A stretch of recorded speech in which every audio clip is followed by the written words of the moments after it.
Hello à vous, je suis Judith. Alors j'ai juste envie de témoigner aujourd'hui de tout mon parcours autour de mon alimentation. Ça a été vraiment une grande aventure. Je suis passée par plein de phases et jusqu'à arriver voilà, à une alimentation qui commence vraiment à me convenir, qui commence vraiment à s'apaiser, vraiment, à se simplifier. Pour commencer, je me présente rapidement. Moi, j'accompagne les personnes qui sont en chemin d'éveil à avancer avec plus de paix, plus de sérénité.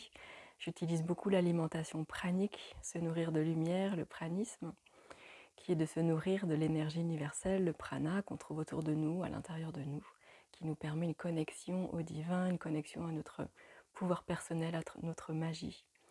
C'est assez incroyable comme outil. J'utilise le processus au liquide avec calories plus ou moins denses.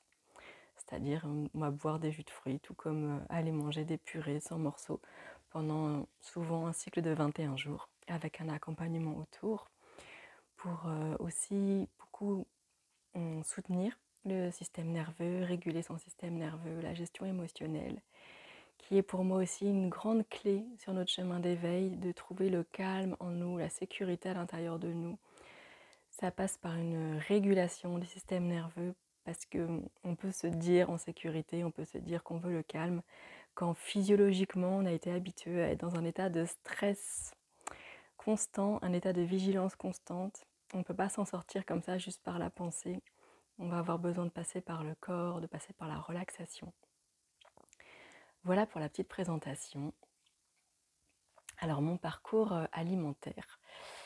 J'ai commencé déjà ma vie à 3 mois. À 3 mois, tout d'un coup, du jour au lendemain, je n'ai plus ingéré, en fait, avalé le lait, les biberons. J'ai pas été allaitée, j'ai été nourrie au biberon et je me suis mis à les recracher, à les vomir tout de suite. Et c'était le tuyau à la sortie de l'estomac qui s'était recollé. C'est ce qu'on appelle, enfin qui s'était collé, ce qu'on appelle une sténose du pylore. Donc voilà, c'est une opération qui est assez fréquente en général chez les petits garçons et qui ont 1 mois, d'après ce qu'on m'a dit. Donc moi j'étais une petite fille, j'avais 3 mois.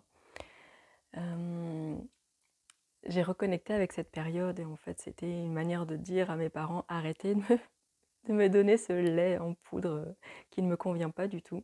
Moi je me débrouille toute seule. Et voilà, ça n'a pas été entendu et on m'a voilà, opérée et voilà, réouvert ce petit tuyau qui a été une opération assez traumatisante entre guillemets pour moi. Il a fallu vraiment beaucoup de nettoyage à ce sujet et je sais qu'à ce moment-là, j'ai vraiment chopé une grosse peur de ma mère qui a eu peur que sans nourriture je meure et du coup j'ai vraiment intégré ça très fortement dans mes cellules. Sans pour autant après avoir une alimentation boulimique ou quoi que ce soit pendant l'enfance. Au contraire, j'étais toujours assez light et j'ai toujours entendu ma mère dire que ma sœur et moi, elle avait toujours du mal à nous nourrir, qu'elle nous faisait des petits bâtonnets de carottes, des petites crudités qu'on picorait devant la télé. Sinon, on mangeait rien, effectivement, on était très fine, presque maigre, mais en pleine santé. Vers l'adolescence, j'ai commencé à plus aimer manger et voilà, et à commencer à trouver le réconfort de la nourriture et du ventre bien plein par rapport à tous les challenges émotionnels de la vie. Et j'ai commencé à avoir voilà, des comportements fin de journée, devant la télé, à manger des gâteaux, etc. Mais c'était pas non plus un problème parce que c'était pas non plus un excès, ça me rendait pas malade, je prenais pas de poids, donc c'était voilà, je voyais toute ma famille faire pareil, donc je faisais pareil de la manière la plus naturelle qu'il soit.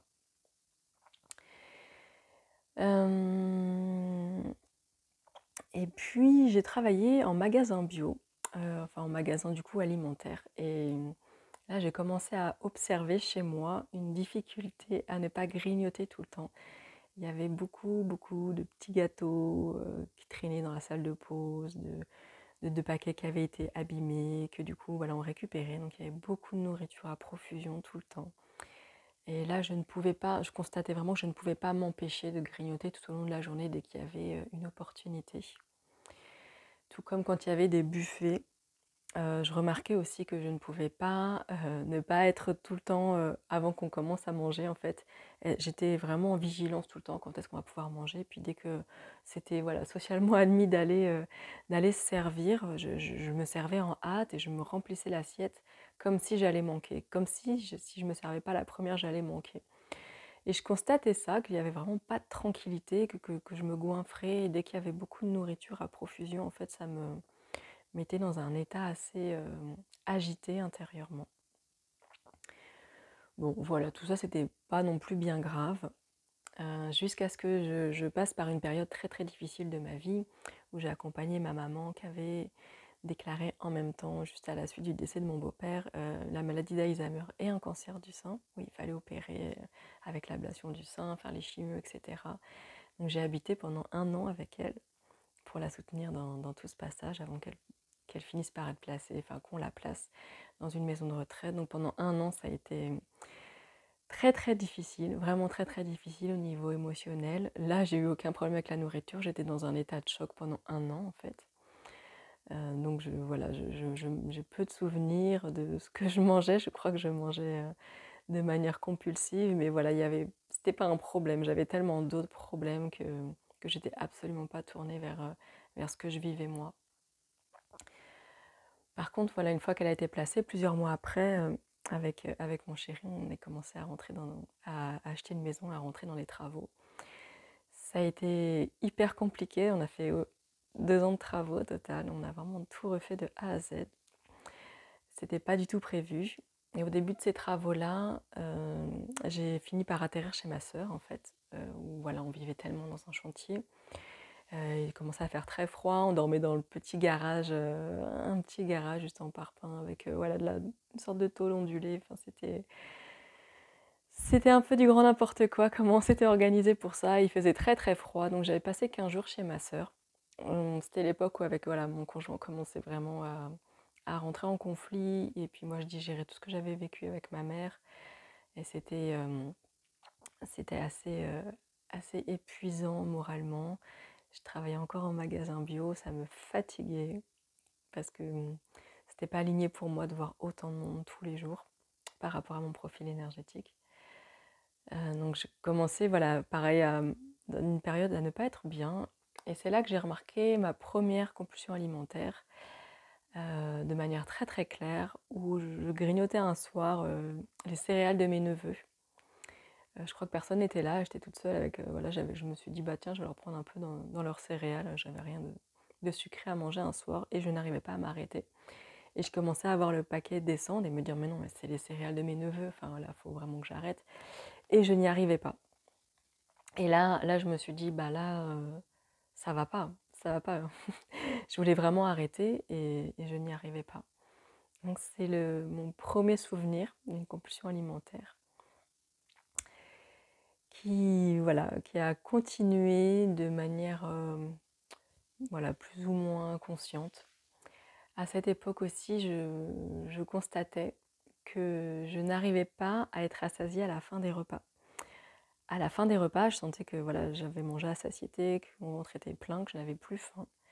Mais si je ne mangeais pas du chocolat, j'allais grignoter tout le reste de l'après-midi ou de la soirée, jusqu'à ce que je finisse par manger du chocolat. Et du chocolat, 1, 2, 3 carreaux de chocolat me suffisaient en fait. Ce qu'il me fallait, et ça je m'en suis rendu compte longtemps après, ce qu'il me fallait, c'était que ça me rende un peu malade. J'avais le foie tellement dégradé que 2, 3 carreaux de chocolat, ça me donnait une petite nausée. Donc il fallait que j'ai cette petite nausée pour arrêter d'avoir envie de manger. Et pendant des années, je me suis trimballée avec une plaquette de chocolat dans le sac à main tout le temps, parce que ça m'évitait d'acheter des trucs à gauche, à droite et de grignoter tout le temps. Et voilà, il fallait à la fin du repas, tous les midis, tous les soirs, que je mange ces 2-3 carreaux de chocolat pour que ça me file une petite nausée et que j'arrête de manger. Donc il fallait que je me rende malade à la fin de chaque repas pour arrêter de manger. Mais c'était devenu ma norme en fait, c'était même pas un problème vu que j'avais voilà, mon chocolat, je prenais du chocolat bio, du 80%, donc voilà, je faisais avec et je me questionnais pas là-dessus. Donc voilà où j'en étais, c'était pas pas un problème en fait, puisque je gérais, mais mes problèmes digestifs, voilà, que j'avais eu depuis l'adolescence en fait, commençaient vraiment à s'empirer. J'avais des problèmes de constipation ou d'alternance constipation et puis voilà, selles trop fréquentes, des grosses crampes au niveau des intestins, des remontées acides tout le temps, au niveau de l'estomac, des brûlures de l'estomac, des ballonnements, voilà, ce n'était jamais simple, je savais jamais trop qu'est-ce que je pouvais manger, qu'est-ce qui allait passer ou pas. Et puis je suis rentrée dans le monde de l'alimentation santé, 100% végétal, du cru, etc. Et là, il fallait manger tellement en quantité pour arriver à avoir assez de calories, avoir la satiété, que ça me compensait pas mal mon besoin de manger, de mâcher, de mâcher, de mâcher. Donc au niveau émotionnel, ça m'aidait pas mal. Et je mangeais des dattes et des fèves de cacao cru à la fin des repas pour retrouver un peu le côté chocolaté. Et là, j'ai moins eu besoin, voilà, de me rendre malade pour arrêter de manger. Quand j'étais vraiment dans cette phase crue, 100% végétale, avec quand même un peu de cuit, mais 100% végétal, très healthy, très sain. Et puis, je suis rentrée dans l'alimentation pranique en faisant des processus au liquide. Et là, dès le début, j'ai comme connecté à une capacité de ne plus avoir besoin de vitamines, de minéraux, de vitalité. Donc j'ai arrêté d'avoir envie de fruits, de légumes, de jus que je me faisais tous les jours, etc. Et je suis passée aux laits végétaux, aux crèmes UHT, enfin voilà, les crèmes voilà, en boîte, quoi, stérilisées à haute température, des crèmes dessert et des soupes lyophilisées ou en bouteille. Et pendant 2 ans, je n'ai pas touché un seul fruit, un seul légume, parce que j'en avais pas du tout envie et que j'étais en pleine forme, que je faisais bien attention à ma peau, mes cheveux, mes ongles, qui étaient pour moi le premier indicateur de dès que je manquais de nutriments, en fait, et qu'il a été vraiment en pleine forme.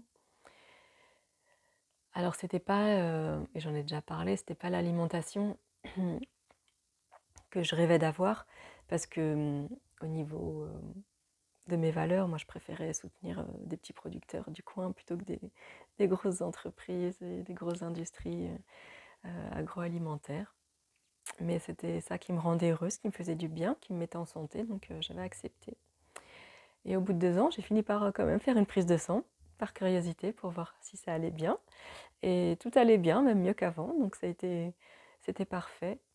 Et c'est marrant, c'est comme si cette prise de sang, j'ai validé que bah, vraiment, j'avais pas besoin de ces fruits, de ces légumes, et que j'étais vraiment rentrée dans de l'autre côté du miroir, que j'étais vraiment dans le côté magique de la vie.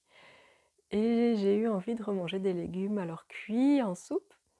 Et ça a été un grand bonheur de refaire le marché, de racheter des légumes et de me remettre à cuisiner parce que j'avais complètement arrêté de cuisiner. Et, et aujourd'hui, quand je cuisine des légumes, je les prépare, c'est un moment méditatif très très agréable. C'est vraiment chouette. C'est chouette aussi de pouvoir transmettre ça à mon fils, puisque voilà, jusqu'à pas longtemps, du coup, je ne cuisinais pas. Et du coup, je lui montrais pas comment cuisiner et ça me manquait. Mais bon, je n'avais pas envie, donc là, voilà, je lui apprends à cuisiner, à couper des légumes, donc c'est plutôt chouette. Et il me semble qu'à un moment, je vais réavoir envie de manger des fruits frais, j'en serais vraiment, vraiment heureuse. Il y a quelques jours, j'ai acheté, pour la première fois, j'ai eu envie de fruits au sirop dans un gros bocal et ça a été assez joyeux de les manger, donc je sens que je vais pouvoir remanger des fruits et ce sera vraiment joyeux. J'ai hâte d'être cet été pour avoir les pêches, les bourgnons, tous ces fruits qui me donnaient vraiment envie. Là, quand je passe devant, je sais que j'adorais les mangues, voilà, qui étaient déjà toutes préparées à grands frais, c'était vraiment délicieux. Et là, je suis repassée devant et j'ai pas encore la pelle, donc c'est comme ça. Mais voilà. Et tout ça pour dire que le parcours peut être vraiment long. Et j'ai complètement oublié de parler de mes envies de junk food. Et mais voilà. Et je reviens quand j'ai commencé mes processus praniques.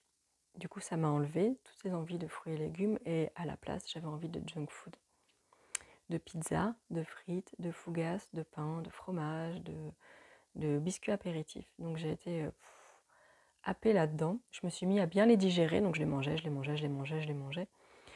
Et je les digérais plutôt bien. J'étais un peu ballonnée, mais pas trop. Et, du coup, je n'ai mangé pratiquement que ça en solide pendant 2 ans. Et à côté, voilà, je me faisais quelques soupes et je mixais des petits pois avec du lait, puis beaucoup de lait de riz, de lait d'avoine et puis des crèmes vanille au soja. Euh,